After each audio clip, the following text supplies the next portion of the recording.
দলের সবচেয়ে আইকনিক বয় বলা হয় নেইমারকে, যিনি ব্রাজিলিয়ান ফ্যানদের আবেগ, অনুভূতি আর ভালোবাসা।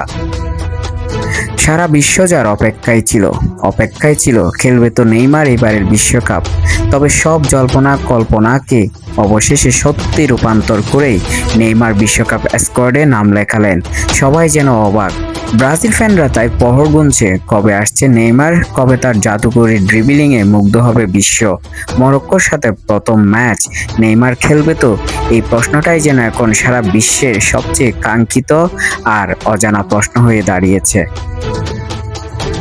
তবে সবশেষ জানা খবর, যেখানে স্বস্তি নেই নেইমার ফ্যান থেকে শুরু করে ব্রাজিলিয়ান ফ্যানদের।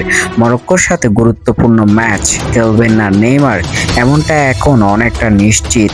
চোট থেকে পুরোপুরি সুস্থ না হওয়া নাকি নেইমারকে আরও একটু সময় দেওয়া, সেটা সময়ের সাথে সাথেই উত্তর পাওয়া যাবে। তবে মরক্কোর ম্যাচকে সামনে রেখে যে অনুশীলন অনুষ্ঠিত হয়েছে সেখানে নেইমার অনুপস্থিত, তার মানে এখন অনেকটা ধরে নেওয়া যায় নেইমার খেলবে না মরক্কোর সাথে। তবে ফুটবল অনেক কিছু হতেই পারে, হয়তো আনচেলত্তি চমকে দিবেন অন্য এক নেইমারকে হাজির করে। নেইমার খেলবে এটাই যেন সবচেয়ে বড় স্বস্তির খবর ব্রাজিলিয়ান ফ্যানদের জন্য, আর তার না খেলাটা ঠিক ততটাই হতাশাজনক।